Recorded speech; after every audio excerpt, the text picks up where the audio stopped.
In the second chapter of John's Gospel, we find what is quite an unusual story about Jesus. It's right at the beginning of his ministry. It involves friends and family rather than anything to do with Jewish religious leaders or the Romans or the people who follow him and want to listen to his teaching.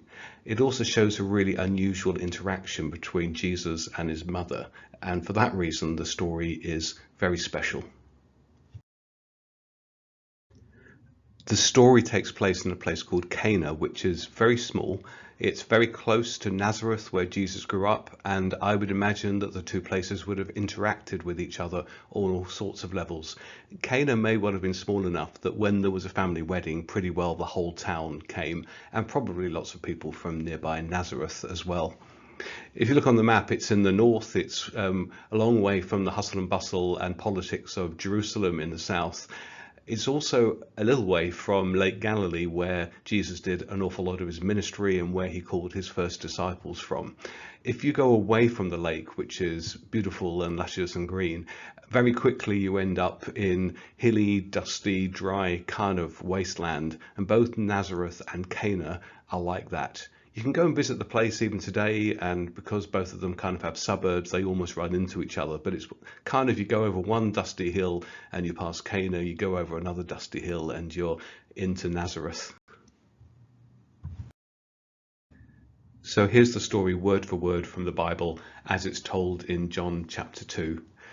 One thing that you might like to understand about Jewish weddings, as I understand it from the day, was that the bride's family were responsible for basically organizing almost everything about the wedding.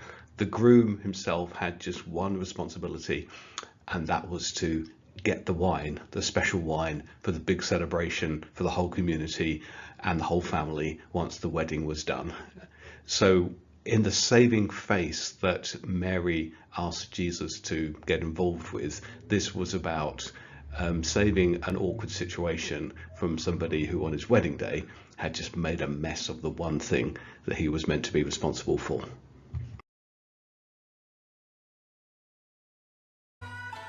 Two days later, there was a wedding in the town of Cana in Galilee.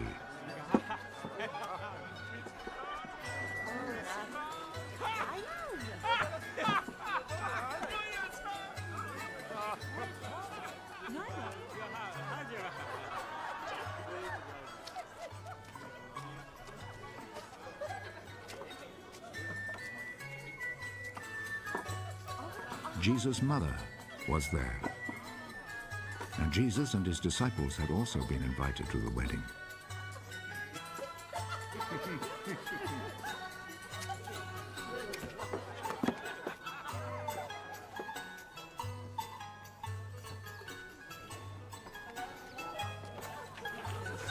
When the wine had given out, Jesus' mother said to him, "They are out of wine." Madam, what do you have to do with this? My time has not yet come.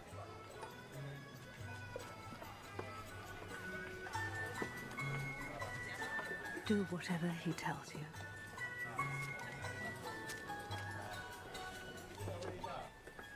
The Jews have rules about ritual washing, and for this purpose 6 stone water jars were there, each one large enough to hold between 20 and 30 gallons. Fill these jars with water.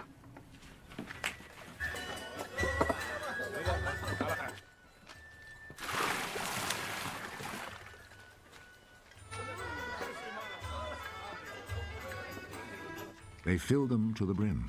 Now draw some water out and take it to the man in charge of the feast.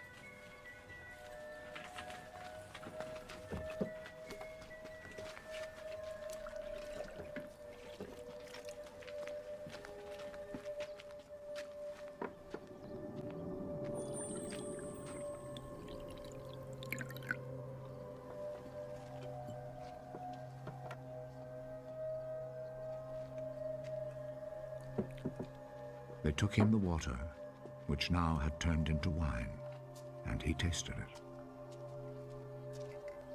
He did not know where this wine had come from, but of course the servants who had drawn out the water knew.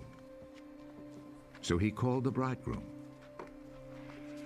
Everyone else serves the best wine first, And after the guests have drunk a lot, he serves the ordinary wine. But you have kept the best wine until now.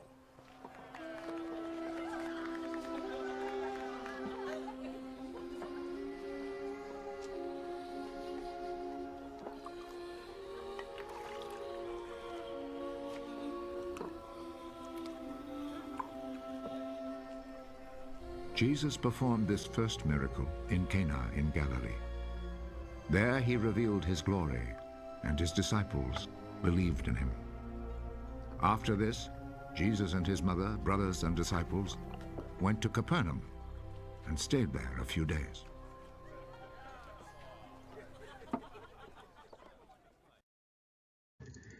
In writing his gospel, John explains that his purpose in writing is so that you may see and understand that Jesus is the Christ, the Messiah, the Son of God, and he then wants you to respond to that. And there are many clues that he gives you as we read the story that add up to that statement. He's just trying to tell you why you should put your faith in Jesus Christ. One of them is that there are 7 signs in John's gospel. We know that it's significant that there are 7, partly because it's the number of God, if you like, but also because after this miracle, he says this was the first sign that Jesus did to reveal his glory. After the healing of the nobleman's son, we're told this is the second sign. They're not numbered after that, but the idea is then being put into your mind. So when you count them, you can find 7. You find the healing of the man at the pool in John chapter 5, the feeding of the 5,000 in chapter 6, walking on water also in chapter 6, healing of a man who was born blind in John chapter 9, and then finally raising Lazarus from the dead not long before Jesus himself dies and then rises from the dead in John chapter 11. They're already beginning to tell a story of who Jesus is and building up to this amazing sort of climax of raising somebody from the dead. And like the first story, raising a close friend whom Jesus wept over when he heard that he had died. Now, some of these 7 signs then feel like they're related to 7 I am sayings in John's Gospel. Now, the importance of the I am sayings is that in the Old Testament, when Moses asked the burning bush that God was speaking through, who should I say sent me, when he was sent to tell Pharaoh, ruler of Egypt, to set God's people free, he was told, say, I am sent you. So I am becomes the name of God in the Old Testament, or I am that I am.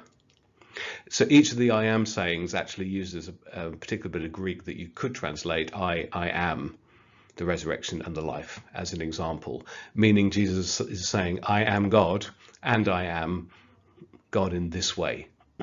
So after the resurrection of Lazarus, we have the I am saying, I am the resurrection and the life. Related to the healing of somebody who was born blind, you have Jesus saying, I am the light of the world.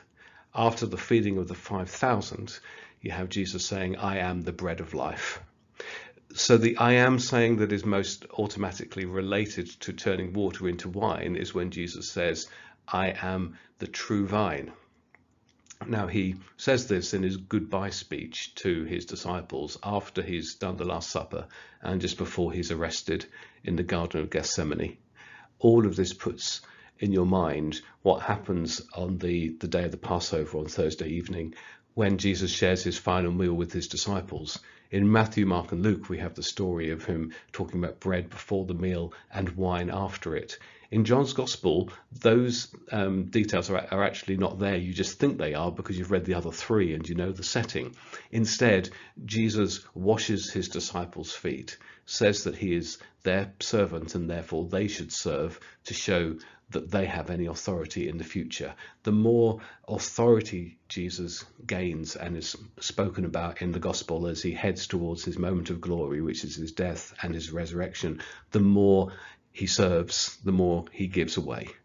So foot washing is intimately related as an act of service to the meaning of the bread and the wine. So it might seem strange that when you get to that familiar story of Jesus sharing his final meal with his disciples in the upper room in John's Gospel, there is no talk of bread and wine as such. However, in the moment, foot washing shows the character of Jesus, becoming a loving servant in response to his glory, or even as a sign of his glory. But bread, wine, communion, you find those themes all of the way through John's Gospel from beginning to end, and we have the same understanding that Jesus brings life out of his death for us. A central character to this story who often isn't mentioned in it is Mary, the mother of Jesus. And it kind of leads us to the question of, what did Mary know? What did Mary understand about Jesus and what he'd come to do? It's been 30 years now since the angelic visits and the fanfare in Bethlehem around Jesus' birth. A long time to have passed, and maybe a long time to forget the significance of what was said, or maybe even to doubt that any of it was real. But Mary definitely knows to ask Jesus to do something. She has confidence for some reason that he will be able to sort out this awkward situation when they realize they've run out of wine. She has the confidence to tell the servants, do whatever he says. So it's not that she knows what he's going to do, she just knows that he will know what to do and be able to do it. John points out that the servants also knew, even though nobody else understood where the wine came from. They just made the great statement about everybody usually serves the best wine first, whereas you have waited till the end and served the absolute best wine now. Strangely, these words are also the last words that we hear from Mary, Jesus' mum. She reappears in the story several times, most notably when Jesus is dying and rising again. She's there, but there are no words from her. So actually do whatever he says is the final bit of wisdom that Mary imparts that we have recorded. Maybe those words are more insightful than we think, and maybe Mary knew and understood way more than we think that she did, but as is described elsewhere in the gospel stories, she kept these things and treasured them in her heart.